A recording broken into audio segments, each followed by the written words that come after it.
Hello সবাই, আসসালামু আলাইকুম। আমার নতুন ব্লগে সবাইকে স্বাগত। কয়েকদিন যাবতে এমন একটা অবস্থা হয়েছে, চুলায় কোনো আগুনই জ্বলছে না।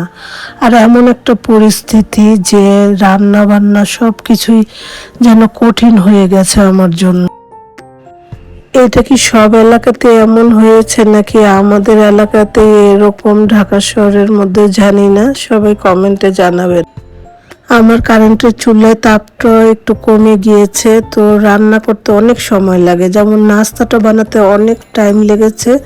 আর হলো রুটিটাও কোনো কালার আসছিল না। তারপরও তো বিপদের বন্ধু কারেন্টের চুলাটা থাকাতে আমার অনেকটা হেল্প হয়েছে। যখন গ্যাস থাকে তো অনেক শান্তিতেই থাকি। আর চাটাও আমি কম জালে অনেক টাইম চাটাও বানানো হয়ে গেল। সবাই মিলে নাস্তা খেলাম, আর নাস্তা খাওয়ার পর আমার দোনো মেয়ে গেল কোচিংয়ে। ওদের বিদায় দেওয়ার পর আমি আবার ঘর দুয়ারগুলো ভালো করে গুছগাছ করে নিব। আর আমার হেল্পিং হ্যান্ড আছে, ও হলো ঘর মুছে। তো আমি তার আগেই ফার্নিচারগুলো মুছে রাখি, তাহলে ঘরটা পরিষ্কার থাকলে ও খালি ঘরটা মুছে গেলে আমার ঘরটা আবার অনেক সুন্দর লাগে।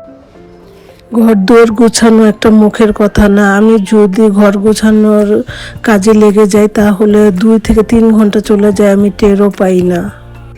তো টেবিলটা আমি ভালো করে গুছগাছ করে তারপরে ফার্নিচারগুলো ভালো করে মুছে নিচ্ছি। আর টেবিলের উপরে যে মিররটা আছে ওটাও আমি পরিষ্কার করে নিলাম। এরপর আমি হলো বিছানাগুলো সব গুছিয়ে নিলাম, চাদরগুলো ময়লা যেগুলো চেঞ্জ করে আবার পরিষ্কার চাদরগুলো আমি প্রত্যেকটা বিছানায় বিছালাম।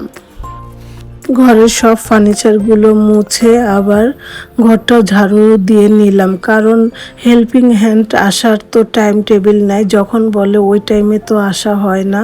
তো আমি আগে ঘর দুয়ার গুছগাছ করে আমি সব ঠিক করে চলে যাব এখন কিচেনে। তো কিচেনেও আমি আবার রান্নার জন্য কারেন্টের চুলাই বসিয়ে দিলাম রান্না। কারেন্টের চুলায় তাই শর্টকাটই রান্না করব। তো রান্না করব হলো পাবদা মাছ ভুনা করব, আর ভাত রান্না করব, আর তার সাথে ডালও রান্না করব। তো এখন হলো আমি পাবদা মাছের জন্য পেঁয়াজ কুচি দিয়েছিলাম, আদা রসুন দিলাম, হলুদের গুঁড়া দিব 2 চামচ, আর হলো মরিচের গুঁড়া দিব 1 টেবিল চামচ, ধনিয়া ফাঁকি দিব 1 টেবিল চামচ। এগুলো দিয়ে ভালো করে আমি কষিয়ে নিব।